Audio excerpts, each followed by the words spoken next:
fun begins. How's it going? Hello. Well, Greetings, young Jedi. hello there. Hey everyone, Hybrid Toy Reviews here, and today we are taking a look at the Star Wars The Black Series, Sergeant Kreel, as he appears in the publishing series. I'm going to be honest, I don't have a huge attachment to the Stormtrooper equivalent of the Bad Batch. I believe it was something that they just decided to adapt to the comics in a Stormtrooper form, and then the show came along, and they were like, what? But, you know, it's just a Stormtrooper commander with a lightsaber trophy. That's all I need to know about to go, it's a cool figure!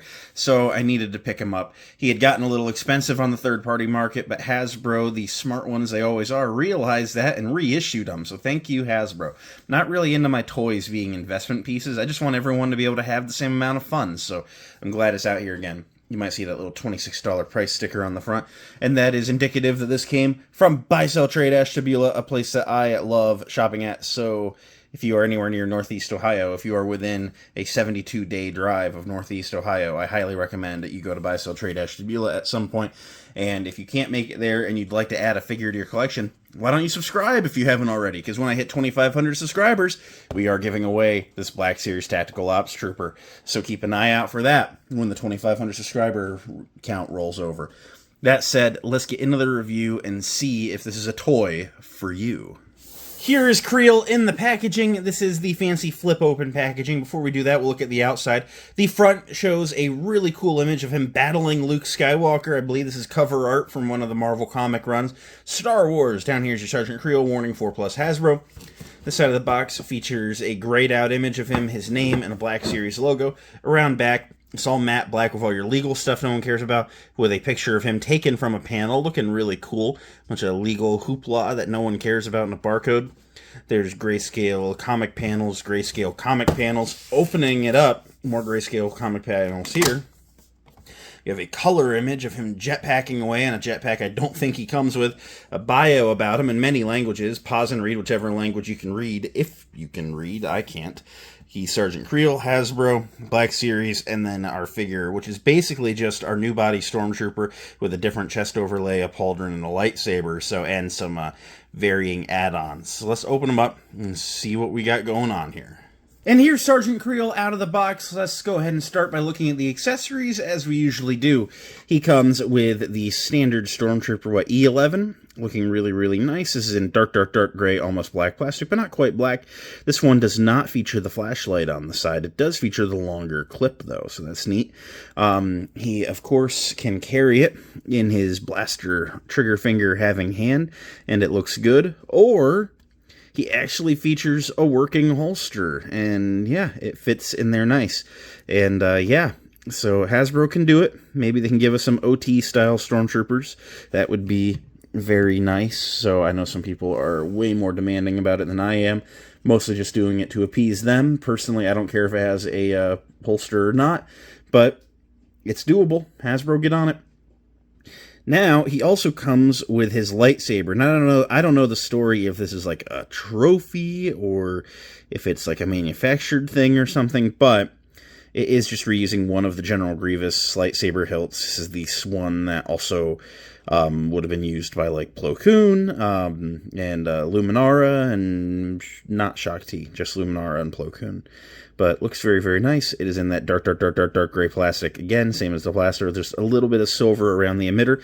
And the blade is interesting. It's green, but it is very pale. It's like clear plastic with like a drop of green dye in it. It's not very in your face. Now, I'll say a lot of the newer figures to get green lightsabers have had like really green lightsabers. Here's the new Luminara. And I kind of like what they do with those because they actually like catch the light, like whatever it is, whatever dye they're using or whatever, it catches the light and it almost like looks like fluorescent, sort of. So would have been neat to maybe see them use that here, but I digress. He doesn't feature any sort of belt storage or nothing, but he of course can just hold it in his hand and, you know, look cool. You know, I gotta say, with him almost just being a stormtrooper with some minor armor changes and a lightsaber. It looks like just like really sloppy AI stuff, like you're scrolling Facebook and you see an ad for try our AI app. It's like the stuff that like they use to like advertise ICCC. It's if you don't know what it's from, you would almost think that someone made like a KO of like garbage AI slop figures, and that's kind of funny to me also. So just initial impressions. But Sergeant Kreel is from something. We will put respect on his name, and we will not compare him to AI slop, even though it's just Bad Batch inspired slop before the Bad Batch was even a thing. And they were like, let's just make a squad of special ones. But anyway, this Stormtrooper is, for all intents and purposes, the 2020 Imperial Stormtrooper. It has a new torso overlay, and there are some other bits and bobs we will talk about going through it, but you should be largely familiar with the concept of what it is. So like I said, the torso overlay is new, and it actually does feature the jetpack. I didn't think it would, but it does. There it is. So nice feature of the jetpack. His abdomen armor is the same sculpt as the standard figure, but they have just added a bunch of black painted sections in there, so that's neat. He features a pouch on his left bicep, and it is an overlay. You can slide it up and down or off or whatever you want to do. His left forearm features an overlay of a screen that's just lit up blue, but you're supposed to kind of pretend that it's got stuff going on it. That can go up or down or wherever you'd like to have it. His left thigh features a pouch with two straps. Again, overlay. I like to push them about as high as they can go. That's where they're like snuggest, so they don't really move too much. And then he features a new belt, of course, because of the holster. And then there is this pouch, hanging down way low. And then he features a First Order style pauldron. Not sure why they didn't go with the Imperial style pauldron, but it just is the First Order style pauldron. It kind of frictions around the neck, and then there's no strap under the arm. It's a similar pauldron to the Imperial, but it's definitely a First Order pauldron. Not to go all trooper-addy on you. It doesn't really bother me that much. But, yeah, just not my... I don't know, not how I'd have done it personally. I would have kept it to the Imperial era. But, of course, then there's so many other differences between this and the Imperial Trooper that it's like, whatever. But... anyway, beyond that, this should be somewhat familiar. I like the chest armor. It's also kind of sort of First Order feeling. It's, very flat, very glossy, it's almost like maybe he had some like early access, like prototypes for the next gen or whatever that the Empire never got to use. But yeah, he's a very, very interesting looking stormtrooper. I don't really know this guy's story other than just the concept of what he is. But as far as I'm concerned, he's just going to be a stormtrooper with some kind of rank, so he'll be at the front of the stormtrooper shelf, just kind of looking cool. It's going to be just a stormtrooper with a lightsaber leading the others into battle, and that's A-okay to me. But I guess I'll run through some articulation. I mean, I've reviewed enough of these stormtroopers before, you probably know what you're getting into, but we'll do it again. His head is on that double ball neck, which allows him to look that far up. That far down. The pauldron gets in the way a little bit, side to side, and some pivot in there. His arms can come up to a T-pose. There's a very good front to back butterfly joint with a 360 at the shoulder. The shoulder pad is on that ring, so it can travel with the arm. It'll never get in the way of the arm, basically, and that's really nice. There's a mid-torso ball joint, allowing him to crunch forward, back, side, side, and anywhere in between, and twist.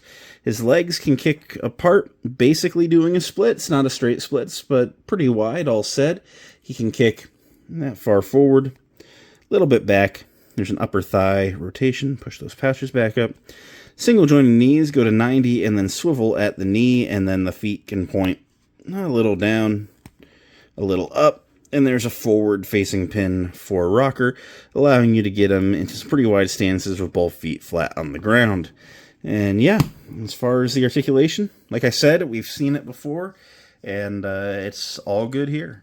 Here he is next to Luke Skywalker in his Yavin ceremony gear, which he wore for a bit of that Marvel Comics run and was battling him wearing on the cover art. A normal Stormtrooper and then a battle-damaged Vader, because, God, I just don't know where my normal Vader is right now. So battle damaged it is. But yeah, all in all, nothing changed between him and a Stormtrooper to affect his height in any way, so he is just your standard 6-inch figure height. Scales nicely. At the end of the day, what do I think of Sergeant Kreel? I think he's a plenty fine action figure. He's fun. I like the Black Series Imperial Stormtrooper, so throwing some extra little bits and bobs and giving him a lightsaber sounds like a recipe for a good action figure for me. Don't get me wrong, I was saying he definitely reads a little bit like an AI concept. I kind of agree still. Again, I have no connection to the source material whatsoever. Also don't really care. I mean, as comics, that's the first thing that they'll overwrite, when doing a different TV show or something, so I don't get too attached to that stuff. But sometimes you just see something really cool on enough comic covers that when they make an action figure of it, you're like, neat, and that's where I am with Sergeant Kreel. So, glad to put him on the shelf. Don't know that I care about completing the squad, but he is cool enough for me, and that's enough for me. So, do I recommend him? Yeah. If he tickles your fancy, go ahead and put him on your shelf. I don't think there's anything really bad to say about this guy. I think that it's objectively an all-around great figure, and I had a lot of fun with him. So, that's all for this time. Thanks so much for watching. It means a lot that you did. If you enjoyed, make sure to leave a like, comment, subscribe. All that end of video stuff. I'll catch you next time. Until then, may the Force be with each and every one of you, and have a good day.